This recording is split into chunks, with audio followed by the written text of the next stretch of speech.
नमस्कार, हमारे YouTube channel पर आप सभी का स्वागत है। आज हम आप सभी के सामने सिल्वर जोन ओलंपियाड द्वारा आयोजित करवाए जाने वाले अखिल भारतीय हिंदी ओलंपियाड के विगत वर्षों के प्रश्न पत्र की एक सीरीज हल करने जा रहे हैं। पिछली क्लासों में हम 3 प्रश्न पत्र हल कर चुके हैं और आज हम उससे आगे प्रश्न पत्र 4 हल करेंगे। तो आइए देखिए। क्वेश्चन नंबर 1 से 5 तक निम्नलिखित गद्यांश को पढ़कर दिए गए प्रश्नों के उत्तर दीजिए। तो ये एक नीचे छोटा सा गद्यांश दिया गया है, इसी के आधार पर हमें अगले जो 5 क्वेश्चन है उनको सोल्व करना है। रविंद्रनाथ ने बहुत छोटी अवस्था में से कविता लिखना शुरू कर दिया था। वह इतना सुंदर लिखते थे कि उस समय के प्रमुख लेखक उनकी बड़ी सराहना करते थे। इन्हीं में से एक प्रसिद्ध उपन्यासकार बंकिम चंद्र चट्टोपाध्याय थे।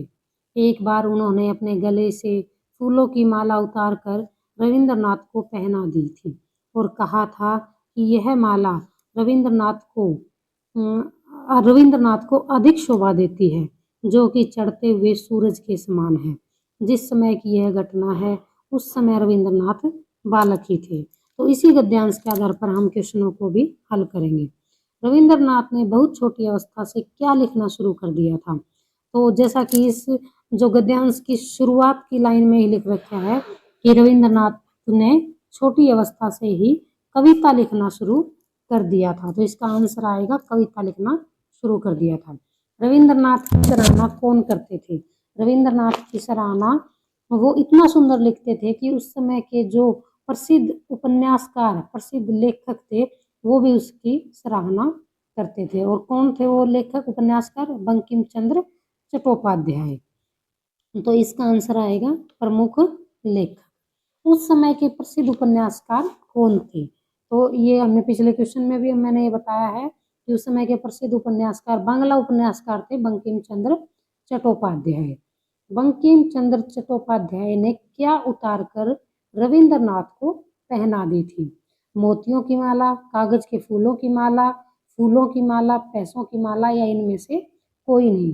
तो जैसा कि इस गद्यांश में हमने पढ़ा है कि बंकिम चंद्र चट्टोपाध्याय ने रविंद्रनाथ को फूलों की माला पहना दी थी और कहा था कि ये माला रविंद्रनाथ पर अधिक शोभा देती है, जो कि एक चढ़ते हुए सूरज के समान है। अगला है गद्यांश में प्रयुक्त शब्द बताएं जिसका पर्यायवाची दिवाकर है। तो दिवाकर, जैसा कि आपको पता है कि दिवाकर किसका पर्यायवाची है? फूल का तो नहीं है, शोभा का भी नहीं है, गज का भी नहीं है। जो दिवाकर है वो सूरज का पर्यायवाची है। और सूरज का पर्यायवाची जैसे सूरज है, दिवाकर है, दिनकर है, भास्कर है, रवि है, आदित्य है। ये सूरज के कुछ अन्य पर्यायवाची भी हैं। अगला क्वेश्चन नंबर 6 है, केरल में डैश भाषा बोली जाती है। तो केरल की हमें भाषा बतानी है क्योंकि भारत में अलग अलग स्टेट में अलग अलग भाषाएं बोली जाती हैं। केरल में मलयालम भाषा बोली जाती है। क्वेश्चन नंबर 7 है, वह भाषा जो हम अपने माता पिता अथवा घर के सदस्यों से सीखते हैं वह क्या कहलाती है? राष्ट्रभाषा, बोली, मातृभाषा या राजभाषा। तो जो भाषा हम अपने घर में अपने माता पिता और अपने सदस्यों से, अपने घर के सदस्यों से जो सीखते हैं उसे हम मातृभाषा बोलते हैं। राष्ट्रभाषा होती है जो किसी संपूर्ण राष्ट्र के द्वारा जो भाषा बोली जाती है, संपूर्ण राष्ट्र के द्वारा जो बोली जाती है उसे हम राष्ट्रभाषा बोलते हैं। और जो बोली होती है वो भाषा का सबसे छोटा रूप होती है जो एक सीमित क्षेत्र में बोली जाती है। जैसे बोला भी जाता है कि कोस कोस पर बदले बोली और 4 कोस पर है राजभाषा।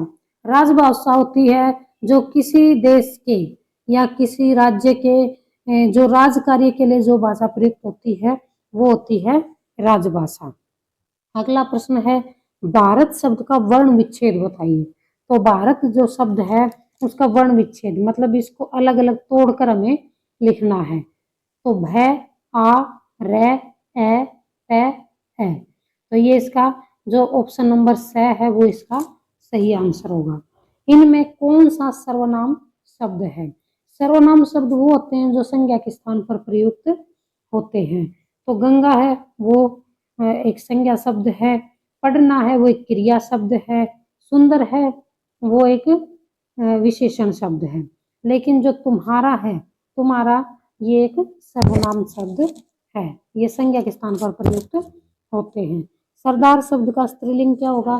सरदार शब्द का स्त्रीलिंग होगा सरदारनी। नारी, नारी का बहुवचन, नारी शब्द का बहुवचन क्या होगा? बहुवचन होता है जो एक से ज्यादा को रिप्रेजेंट करे, और जो एक वचन होता है जिसमें किसी एक ही वस्तु या व्यक्ति के बारे में बताया जाता है, वो एक वचन होता है। तो नारी का बहुवचन होगा नारियां। अगला क्वेश्चन नंबर 12 है, इस टोकरी में डैश सेब हैं, रिक्त स्थान पर उचित सर्वनाम बताओ। तो इस टोकरी में जितने सेब हैं, इस टोकरी में उतने सेब हैं, इस टोकरी में कितने सेब हैं, इस टोकरी में किसने सेब हैं। तो इसमें से जो सही सर्वनाम होगा वो प्रयोग होगा कितने। तो इस टोकरी में कितने सेब हैं। क्वेश्चन नंबर 13 है, शिक्षिका पढ़ा रही है, इस वाक्य में क्रिया क्या है? क्रिया मीन्स किसी कार्य के करने या होने का जब बोध होता है तो उसे हम क्रिया कहते हैं। तो इसमें क्रिया क्या है? शिक्षिका पढ़ा रही है, तो क्रिया होता है जैसे पढ़ना, पढ़ाना, ये क्रिया है। तो इसका जो शिक्षिका नहीं है, शिक्षिका रही है नहीं है, शिक्षिका है नहीं है, इसका आंसर होगा पढ़ा रही है। शिक्षिका पढ़ा रही है। शिक्षिका क्या हो जाएगा? संज्ञा हो जाएगा, और पढ़ा रही है क्या हो जाएगा? क्रिया हो जाएगी। अगला क्वेश्चन नंबर 14 है, गोल विशेषण निम्न में से किस शब्द के लिए प्रयुक्त होता है? तो आपको पता होगा कि गोल क्या होता है। फूल भी अलग अलग आकार में, अलग अलग प्रकार, अलग अलग रंगों में होते हैं। हाथी गोल नहीं होता, हम सबको पता है। समुद्र, समुद्र की कोई आकृति ही नहीं होती, तो वो भी गोल नहीं होता। लेकिन जो हमारी पृथ्वी है वो गोल, बोलते हैं कि पृथ्वी गोल है। अगला है क्वेश्चन नंबर 15, समय बताने वाला क्रिया विशेषण शब्द क्या है? तो समय बताने वाला क्रिया विशेषण शब्द क्या होगा? यहाँ, वहाँ, तेज या प्रतिदिन। तो समय बताने वाला क्रिया विशेषण है प्रतिदिन, कि मैं प्रतिदिन ये काम करता हूँ, मैं प्रतिदिन वहाँ जाता हूँ, मैं प्रतिदिन ये करता हूँ। तो ये हमें समय को रिप्रेजेंट करने वाला विशेषण है। अगला है प्रश्न नंबर 16, साक्षी ने नीली फ्रॉक पहनी, वाक्य में विशेषण क्या होगा? तो साक्षी, जैसे हम इस जो ये वाक्य है इसको अगर अलग अलग इसके हम बताते हैं तो साक्षी क्या है? साक्षी होगा संज्ञा, क्योंकि एक नाम है, एक लड़की का नाम है। ने, ने हो जाएगा कारक चिन्ह। नीली फ्रॉक पहनी है, तो फ्रॉक, फ्रॉक की विशेषता है नीली, तो उसने क्या पहनी है? नीली फ्रॉक पहनी है। तो इसमें जो विशेष्य है वो हो जाएगा फ्रॉक, और विशेषण हो जाएगा नीली। तो नीली फ्रॉक पहनी है, नीली क्या हो जाएगा? विशेषण हो जाएगा। अगला क्वेश्चन है, सही शब्द से मुहावरे पूरे करें, पेट में डैश। हमें यहाँ पर इस मुहावरे को कंप्लीट करना है, पूरा करना है। तो पेट में बिल्ली तो दौड़ नहीं सकती, बिल्ली दौड़ना, दर्द होना। अब ये इसको सेंटेंस को पूरा करता है लेकिन मुहावरा नहीं बनाता है। भूख लगना, चूहे दौड़ना। तो एक मुहावरा होता है पेट में चूहे दौड़ना, जिसका अर्थ होता है बहुत ज्यादा भूख लगना। तो इसका सही आंसर हो जाएगा पेट में चूहे दौड़ना। क्वेश्चन नंबर 18 है, निम्न शब्दों में कौन सा शब्द पृथ्वी का पर्यायवाची नहीं है? जो ये नहीं वाले जो क्वेश्चन है उनको हमें बहुत ही ध्यान से देखना है, क्योंकि एक बार क्वेश्चन को पढ़ के हम एकदम से आंसर लगा देते हैं कि पृथ्वी का पर्यायवाची, और हम देखेंगे कि ये तो सभी हैं। जैसे 3 ऑप्शन जो दिए गए उनमें से कोई भी हम देखते ही आंसर लगा देते हैं, जिससे हमारा जो प्रश्न है वो गलत हो जाता है। तो यहाँ पर हमें देखना है कि पृथ्वी का पर्यायवाची नहीं है। तो पृथ्वी का पर्यायवाची भू, भूमि, धरा, ये सभी पृथ्वी के पर्यायवाची हैं। जबकि जो पथ है वो पृथ्वी का पर्यायवाची नहीं है। पथ होता है रास्ता, पथ होता है कोई भी रास्ता। तो ये पृथ्वी का पर्यायवाची नहीं है। अगला क्वेश्चन नंबर 19 है, जो सुन नहीं सकता, वाक्यांश के लिए एक शब्द बताना है हमें। सुन नहीं सकता वो होता है बधिर। जो सुन नहीं सकता, बधिर। और मूक होता है जो वो बोल नहीं सकता, मूक मीन्स जो बोल नहीं सकता। वाचाल होता है ज्यादा बोलने वाला, और अंधा होता है जो देख नहीं सकता। तो इसका सही आंसर होगा जो सुन नहीं सकता, वो होता है बधिर। निम्न शब्दों में से विसर्ग का प्रयोग कहाँ हुआ है? तो हमें विसर्ग बताना है। विसर्ग होता है, जैसे पीछे विसर्ग जो है वो संस्कृत भाषा से लिया गया है, और इसकी जो साउंड होती है वो है की तरह आती है। तो इसमें जो पीछे जो दो डॉट दो बिंदु लगे होते हैं वो विसर्ग हैं, और इसमें हमारा जो प्राय है उसमें विसर्ग का प्रयोग हुआ है। क्वेश्चन नंबर 21 है, शब्दों के सार्थक मेल से क्या बनता है? तो शब्दों के सार्थक मेल से वाक्य का निर्माण होता है। और वर्णों के सार्थक मेल से क्या बनता है? वर्णों के सार्थक मेल से अक्षर का निर्माण, शब्द का निर्माण होता है। वर्णों के जो सार्थक मेल है उससे शब्द का निर्माण होता है। शब्दों के सार्थक मेल से वाक्य बनता है, और वाक्य के मेल से कोई भी भाषा है उसका निर्माण होता है। अगला क्वेश्चन नंबर 22 है, निम्नलिखित में से कौन सा संयुक्त व्यंजन है? तो हमें संयुक्त व्यंजन बताना है। संयुक्त व्यंजन जिसमें दो व्यंजनों को मिला के किसी एक व्यंजन का निर्माण होता है वो संयुक्त व्यंजन होता है। संयुक्त व्यंजन और द्वित्व व्यंजन में बच्चे कंफ्यूज होते हैं। तो द्वित्व व्यंजन के अंदर एक ही वर्ण की, एक ही व्यंजन की दो बार आवृत्ति होती है। एक बार वो आधा लिखा जाता है और दूसरी बार वो पूरा लिखा जाता है। लेकिन जो संयुक्त व्यंजन है उसमें दो अलग अलग व्यंजन मिलकर एक तीसरे व्यंजन का निर्माण करते हैं। जैसे क्षय, क्षय के अंदर क और श मिलकर के क्षय का निर्माण करते हैं। अगला है त्रय, त्रय त और र को मिलाकर त्रय का निर्माण होता है। तो इसका आंसर हो जाएगा ब और स दोनों, ये दोनों के दोनों संयुक्त व्यंजन हैं। अगला प्रश्न है 23 नंबर, मोटा शब्द का भाववाचक संज्ञा बनाइए। तो मोटा शब्द है उसे भाववाचक संज्ञा, इसके अंदर आपा प्रत्यय का प्रयोग करके हम मोटापा शब्द है ये भाववाचक संज्ञा का निर्माण कर सकते हैं। क्वेश्चन नंबर 24 है, पूर्ण विराम का प्रयोग कहाँ किया जाता है? तो पूर्ण विराम का प्रयोग हम वाक्य के अंत में करते हैं। वाक्य को पूर्ण करने के लिए, उसको कंप्लीट करने के लिए हम पूर्ण विराम का प्रयोग करते हैं। और वाक्य के बीच में कौन सा विराम चिन्ह आता है? अल्प विराम। जब हमें थोड़ा सा रुकना होता है, थोड़ा विराम लेना होता है, तो वहां पर हम अल्प विराम का प्रयोग करते हैं। और जब हम किसी से प्रश्न पूछते हैं तो हम प्रश्नवाचक चिन्ह का प्रयोग करते हैं। अगला क्वेश्चन नंबर 25 है, कर शब्द का अर्थ नहीं है। यहाँ भी देखिए जैसे पीछे का पर्यायवाची नहीं है, पृथ्वी का पर्यायवाची नहीं है, इसी प्रकार यहाँ पर क्वेश्चन किया गया है कि कर शब्द का अर्थ नहीं है। तो कर का अर्थ नहीं है। तो कर कर के अनेक अर्थ होते हैं, बहुत सारे अर्थ होते हैं कर के। जैसे हम कर कमल बोलते हैं, तो वो हमारे आठ के रूप में प्रयोग होता है। और एक कर होता है टैक्स के रूप में, जो हम टैक्स पे करते हैं सरकार को, वो भी कर होता है।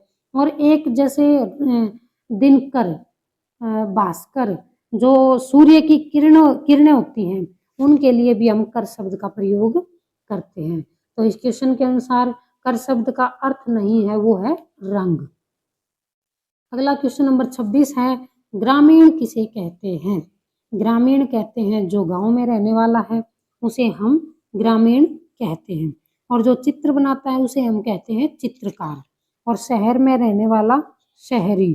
और जो सब्जी बेचने वाला होता है उसे सब्जी बेचने वाला ही कहेंगे, और क्या कहेंगे। क्वेश्चन नंबर 27 है, राधे श्याम संज्ञा शब्द है। तो राधे श्याम एक व्यक्ति का नाम है, तो इसीलिए एक व्यक्ति। अगला क्वेश्चन नंबर 28 है, कलिया का एक वचन क्या होगा? तो कलिया है ये बहुवचन रूप में प्रयुक्त हुआ है, और इसका एक वचन, तो इसका एक वचन होगा कली। इसी में एक दूसरा ब ऑप्शन भी, ये भी कली के रूप में लिख रखा है, लेकिन ये कली दूसरी होती है। ये कली जो फूल वाली कली होती है ना, वो नहीं होता है। तो इसका आंसर आ जाएगा ए कली। अगला क्वेश्चन नंबर 29 है, अनपढ़ कहते हैं। अनपढ़ किसे कहेंगे? सुनने वाले को, जो पढ़ा लिखा हो, जो पढ़ा लिखा ना हो, जिसमें भय ना हो, या इनमें से कोई नहीं। तो अनपढ़, अनपढ़ मीन्स जो पढ़ा लिखा ना हो।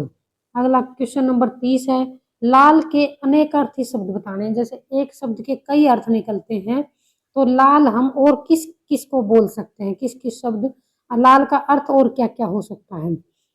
तो पर्वत और नगीना तो होगा नहीं, केश और बालक, इसमें से एक एक तो मिल जाएगा। जैसे लाल, नगीना, एक मणि, एक रतन भी होता है लाल, और सपाट इसमें केश और बालक, बालक को भी हम अपना लाल बोल सकते हैं। और सबवंश ये नहीं होगा। तो इसका आंसर होगा, एक तो लाल रंग होता है, लाल रंग कलर होता है, और एक लाल हम अपने बेटे को भी बोल सकते हैं, और एक लाल एक रतन भी होता है जिसे हम लाल बोलते हैं। तो ये इसके अनेकार्थी हैं लाल की, लाल रंग और बेटा। अगला प्रश्न नंबर 31 है, हर्ष ने दौड़ प्रतियोगिता में बाजी मार ली, इस वाक्य में प्रयुक्त मुहावरा क्या होगा? तो इसी वाक्य में जो मुहावरा है वो है बाजी मार ली, ये मुहावरा है। अगला प्रश्न नंबर 32 है, तीन को हिंदी में, तीन को अंक में कैसे लिखेंगे? हिंदी में नहीं कहा इसने, अंक में कैसे लिखेंगे? तो ये ऑप्शन नंबर 22 का आंसर हो जाएगा 3। जो बाकी के दे रखे हैं, एक 6 दे रखा है, एक 9 दे रखा है, एक 5 दे रखा है। अगला प्रश्न है प्रश्न नंबर 33, हमारे देश का नाम है। ये तो बहुत ही आसान है। हमारे देश के अलग अलग नाम थे। हमारे देश को भारत भी कहा जाता है, इंडिया भी कहा जाता है, आर्यवर्त भी कहा जाता है, और प्राचीन काल में हमारे देश को जम्बू द्वीप भी कहा जाता था। तो ये सभी हमारे देश भारत के अलग अलग नाम हैं। हिंदी हमारे देश की डैश भाषा है। क्षेत्रीय भाषा तो होगी नहीं, क्योंकि क्षेत्रीय भाषा तो एक क्षेत्र विशेष में बोली जाती है, एक छोटे से क्षेत्र में बोली जाती है। और बोली भाषा का सबसे छोटा रूप होती है, जो बिल्कुल ही सीमित क्षेत्र में बोली जाती है। और अंतर्राष्ट्रीय भाषा जो पूरे विश्व में या अंतर्राष्ट्रीय पटल पर जो बोली जाती है वो अंतर्राष्ट्रीय भाषा होती है।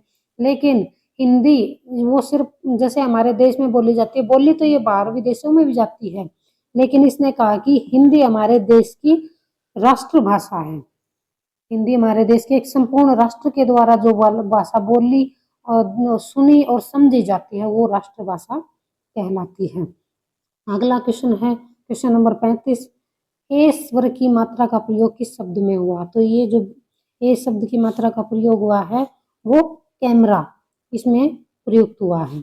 अगला प्रश्न नंबर 36 है, र में उ और औ की मात्रा कहाँ पर लगती है? तो र में मात्रा ना तो नीचे लगती है ना ऊपर लगती है, कहीं भी नहीं लगती है, जबकि र के अंदर मात्रा है वो साइड में बीच में लगती है।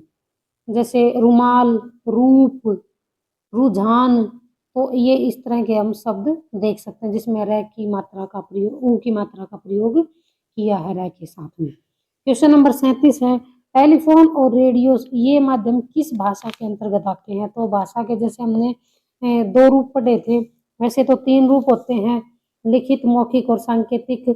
लेकिन मेनली जो मुख्य रूप से जो भाषा के रूप होते हैं वो लिखित और मौखिक होते हैं। लिखित जो भाषा का रूप है वो है जब हम अपने भाव या विचार, अपने मन के भाव और विचार हैं उनको लिखित रूप में प्रकट करते हैं तो वो लिखित रूप होता है। और जब हम अपने मन के भाव और विचारों को बोल कर प्रकट करते हैं तो वो भाषा का मौखिक रूप है। और एक होता है सांकेतिक रूप। सांकेतिक रूप जब संकेत रूप में हम किसी को कोई बात समझाना चाहते हैं और सामने वाला उस बात को समझ लेता है तो वो भाषा का सांकेतिक रूप है। अगला प्रश्न नंबर 38 है, सावन और भाद्रपद मास में डैश होती है। तो जो सावन और भाद्रपद है उस महीने में क्या होती है? बारिश होती है। अगला क्वेश्चन है, वाय कैसा शब्द है? वाय, वाय ये देखने से पता चल रहा है कि इसका कोई एक मीनिंग नहीं निकल रहा है, एक इसका कोई अर्थ नहीं निकल रहा है, तो ये एक निरर्थक है शब्द है। तो ये कैसा शब्द हो जाएगा? निरर्थक। क्वेश्चन नंबर 40 और आज का हमारा अंतिम क्वेश्चन, निम्न शब्दों में चंद्र बिंदु का प्रयोग किस में हुआ है? तो चंद्र बिंदु का प्रयोग देखिए किसमें हुआ है? जो आंख है उसमें चंद्र बिंदु का प्रयोग हुआ है। तो ये थे हमारे आज के 40 प्रश्न। कल हम फिर इससे अगला जो प्रश्न पत्र है वो लेकर हाजिर होंगे। तब तक के लिए नमस्कार, धन्यवाद।